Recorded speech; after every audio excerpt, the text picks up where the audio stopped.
Today we're diving deep into how Buffy the Vampire Slayer left its mark on the supernatural genre and television.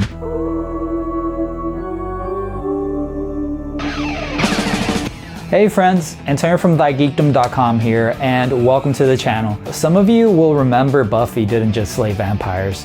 She shattered stereotypes and set new standards for storytelling.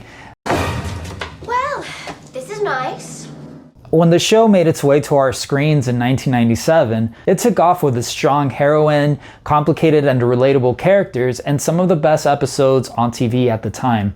30 years later, Buffy is still dear to many, and the Slayer herself continues to be one of the coolest heroes we've ever seen. Buffy Summers, played by Sarah Michelle Gellar, throws every cliche out the window about damsels in distress.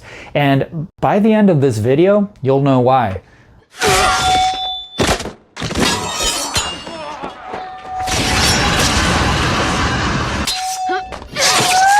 After discovering she is a Slayer, the one with the power to fight the creatures of the night, Buffy and her mom Joyce move to Sunnydale, a quiet little town that happens to be on a hellmouth, a sort of portal between Earth and the underworld. It's here that she meets her two closest friends, Xander and Willow, and her watcher, Rupert Giles. Buffy's story is one of growth, perseverance, and resilience. As a Slayer, her powers give her incredible strength and reflexes, though with that, she has a lot to learn. See, her struggle to accept the huge responsibility placed on her shoulders makes her a compelling and relatable character, which defines her growth throughout the series. As a supernatural show, Buffy the Vampire Slayer is, of course, also loved for its villains.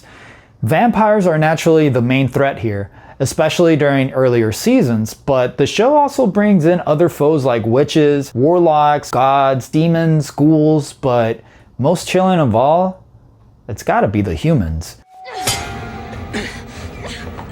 Each season finishes off in a confrontation with the big bad, a term coined by this show, and one of the things that makes Buffy stand out from other supernatural series is its focus on the complexities of human emotions and behavior.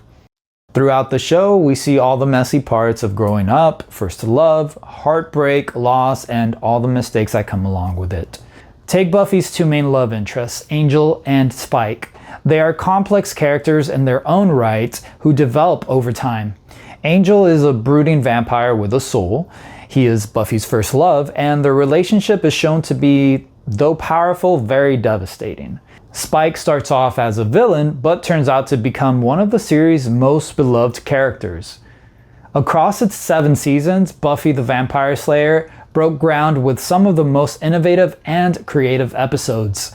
For example, Once More with Feeling, the musical episode, is a fan favorite, while Season 4's Hush received an Emmy nomination for Outstanding Writing in a Drama Series. And then there's The Body from Season 5, which many think of as the saddest episode in the series.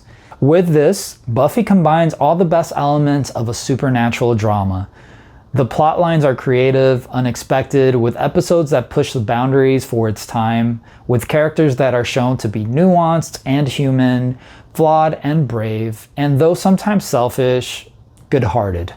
Thanks to Buffy, we got Supernatural, The Vampire Diaries, and True Blood, but also some of the most memorable heroines in television of the last 2 decades.